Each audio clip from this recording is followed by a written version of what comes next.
प्यारे मित्रों, आज मिश्रा जी का प्रश्न है। इन्होंने लिखा है, भगवान आजकल मेरे भीतर ऐसे ऐसे भजन और ज्ञान उतरता है जिसे सुनकर और देखकर मैं हैरान हो जाता हूँ, क्योंकि मुझ जैसे मूर्ख इंसान से ऐसे ज्ञान और भजन उतरना असंभव है। मैं ये भी देख पाता हूँ कि ये ज्ञान की बातें और भजन भी वही तरंगे बनाती हैं जो प्रेम और नफरत बनाती हैं। मैं देख लेता हूँ कि ये तरंगे आपका ही विस्तार है। आपने एक बार कहा था, जब भजन और ज्ञान पैदा हो तो उसे निकल जाने देना चाहिए, पर अब तरंगें ज्ञान और भजन से भी ज़्यादा रसपूर्ण लगती हैं। भगवान, क्या मैं उन तरंगों में रहूं या ज्ञान और भक्ति बहने दूं? इसके दो उत्तर हैं और दोनों उत्तर विरोधाभासी हैं, तो इसे आपको ध्यान से समझना होगा। पहला उत्तर है कि जो तरंगे नहीं देख पाते हैं, जो उन तरंगों तक नहीं पहुंच पाते हैं, उनके लिए बह जाना सही है। अगर उनके भीतर से भजन और ज्ञान बहता है तो बह जाने देना चाहिए, उसको रोकना नहीं चाहिए। लेकिन जो तरंगें देख लेते हैं, जो तरंग भले कुछ समय तक देख रहे हैं, टिक नहीं पा रहे हैं, लेकिन जो तरंगे देख लेते हैं उन्हें फिर तरंगों में रहना ही उचित है। हाँ, कभी कभी अगर किसी की ज़रूरत हो और उसके लिए कुछ ज्ञान निकलना चाहे तो निकल जाने देना चाहिए, तब उसको नहीं रोकना चाहिए। या कभी कभी कोई भजन वगैरह कुछ ऐसा मूड हो, गाने का हो, चलो गा लिए, कभी निकल गया, ऐसा माहौल, ऐसी परिस्थिति हुई, लेकिन तरंगों में रहना ही उचित है। क्योंकि उससे सुंदर और क्या है। जब वो तरंगें दिखने लगी तो फिर तो सब व्यर्थ है, क्योंकि उसका अपना रस है, वो रसो ऐसा है। हाँ, क्योंकि अभी आप पूरी तरह नहीं टिक पाते हो, तो जितनी देर टिकते हो उतनी देर तो कम से कम तरंगों में रहो। जब वो तरंगे से आप बाहर आ जाते हो तो ठीक है, उस समय अगर भजन निकलता है या भक्ति निकलती है तो उसको निकल जाने दो। अब आपके प्रश्न पे आते हैं। भगवान, आजकल मेरे भीतर से ऐसे ऐसे भजन और ज्ञान उतरता है जिसे सुनकर और देखकर मैं हैरान हो जाता हूँ। ये उतरेगा ही, क्योंकि अभी तुम जिसे समझते थे वो सीमित था, और अब जो उतर रहा है तुम्हारे भीतर वो असीम है, जिससे तुम्हारा अभी तक परिचय नहीं हुआ। अभी तक क्या, कई जन्मों में भी तुम्हारा उससे परिचय नहीं हुआ। अभी जिस जेपी मिश्रा से तुम्हारा परिचय हुआ है वो दूसरा छोर है, उस छोर में सीमा है। लेकिन अब जो तुम्हारे भीतर उतर रहा है वो असीम है, उसकी कोई सीमा नहीं है, तो हैरान ही हो जाओगे। क्योंकि जब असीम उतरने लगता है तो हैरानी आ ही जाती है। मोहम्मद साहब पे जब सबसे पहले रोशनी उतरी थी परमात्मा की, तो वो बीमार हो गए, हैरान हो गए, और ऐसी ऐसी भाषाएं उनको उतरने लगी, ऐसी ऐसी भाषाएं उनके भीतर आने लगी जिसको उन्होंने कभी पढ़ा ही नहीं था, क्योंकि वो असीम से आती हैं, ऐसे ज्ञान, ऐसे भाषाएं, ऐसे भजन। फिर आपने आगे लिखा है, क्योंकि मुझ जैसे मूर्ख इंसान से ऐसे ज्ञान और भजन उतरना असंभव है। ये बात सच है। जिस छोर से तुम परिचय थे वो मूर्ख ही था, लेकिन अब कोई और छोर तुम्हें दिखाई देने लगा, इसलिए तुम इस मूर्खता को भी पहचानने लगे। नहीं तो इतनी हिम्मत भी ना होती ये कहने की कि ये मूर्ख है, तुम मूर्ख हो। क्योंकि जब तुम्हें ये पता चलने लगा कि मेरा कोई दूसरा छोर है, तभी ये शब्द निकल सकते हैं कि मैं मूर्ख हूँ, वरना ये नहीं निकलते हैं। भगवान, मैं ये भी देख पाता हूँ, ये ज्ञान की बातें और भजन भी वही तरंग बनाती है जो प्रेम और नफरत बनाती है। बिल्कुल सही बात है। वो जो तरंग है वहीं से ज्ञान उतरता है, वही तरंग ज्ञान बनती है, वही तरंग भजन बनती है, और वही तरंग है जो सब कुछ बनती है, जहाँ से सारी चीज़ें आती हैं। मैं ये भी देख पाता हूँ कि ज्ञान की बातें और भजन भी वही तरंग बनाती हैं जो प्रेम और नफरत बनाती हैं।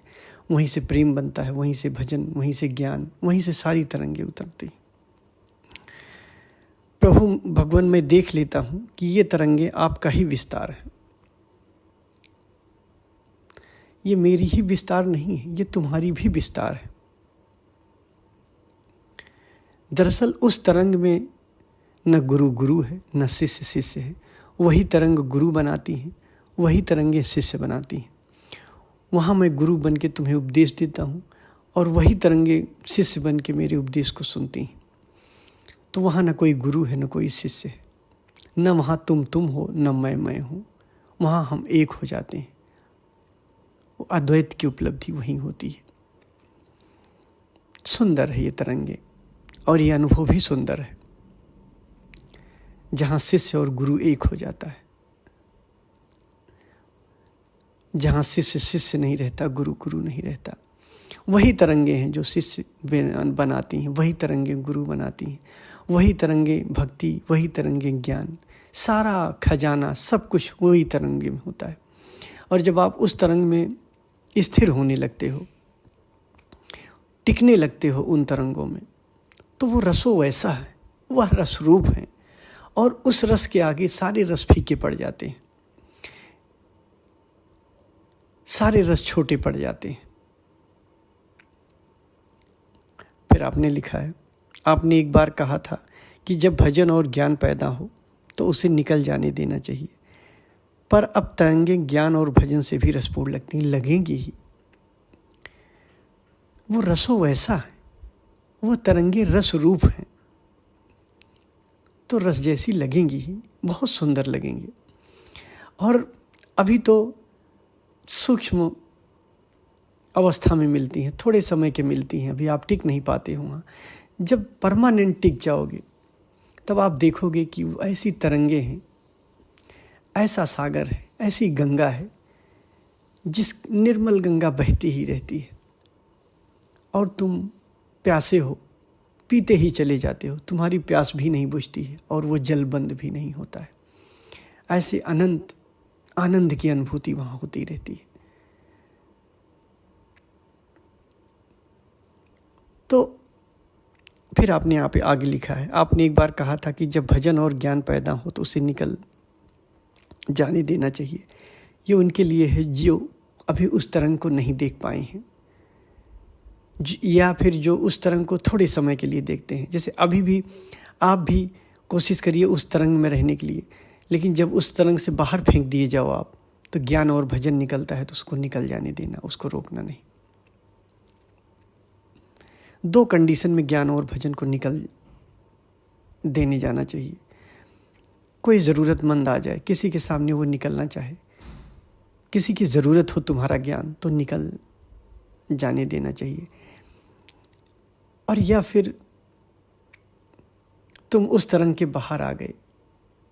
दरअसल वही तरंगे हैं जो भक्ति के रूप में आके, अब वही तरंगे हैं, तरंग में तो उनका आनंद होता ही है। जब तरंग रूप में रहती हैं तो वो परम आनंद की अवस्था में रहती हैं, लेकिन जब तरंग वो बाहर बिखर जाती हैं तो कहीं भक्ति के रूप में मज़ा लेती हैं, आनंद लेती हैं अपने स्वभाव का, कहीं ज्ञान के रूप में आनंद लेती हैं, कहीं भजन के रूप में, कहीं कुछ किसी रूप में, अलग अलग रूपों में आनंद लेती रहती हैं।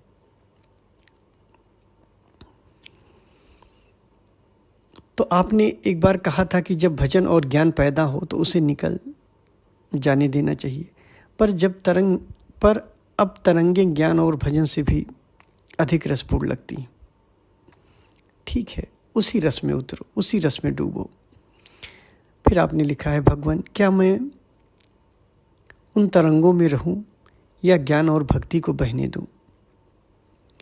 जितनी देर के लिए आप उस तरंग में रह सकते हो उस तरंग में रहो, क्योंकि वही मूल है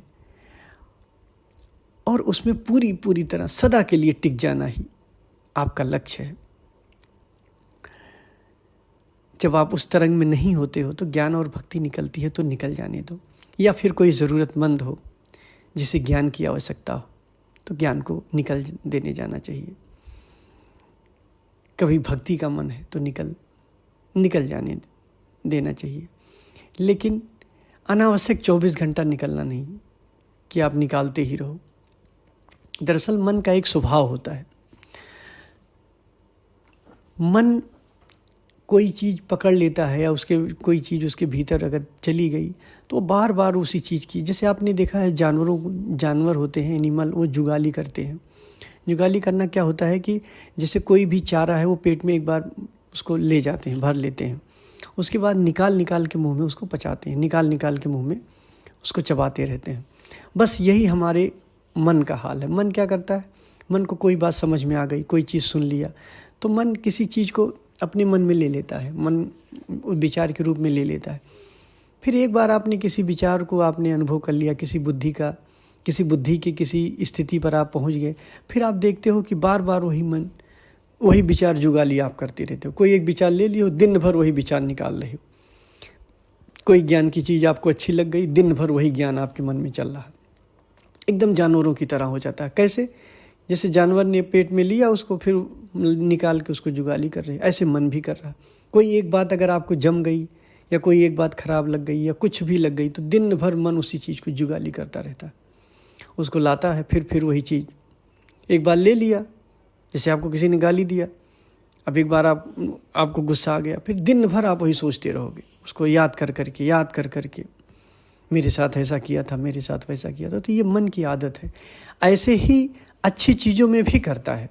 अगर कोई ज्ञान उसको पसंद आ गया, कुछ अच्छी चीज़ लग गई, कोई ज्ञान वो ले लिया, तो वो दिन भर उसी ज्ञान को उसी ज्ञान की जुगाली करता रहता है, निकाल के उसको फिर चबाता रहता है। तो इससे हमें बचना है। तो ज्ञान और भक्ति तरंग से बड़ी नहीं है। अगर तरंग सबसे बड़ा रस है, आप उस रस में रहने की कोशिश करो जितनी देर रह सकते हो। जल्दी ही सदा के लिए उस रस में टिक जाओगे, और जब सदा के लिए उस रस में टिक जाओगे तो उस रस से बढ़ के कुछ भी नहीं है। इसीलिए उसको रसो ऐसा कहते हैं, रस रूप कहते हैं। धन्यवाद।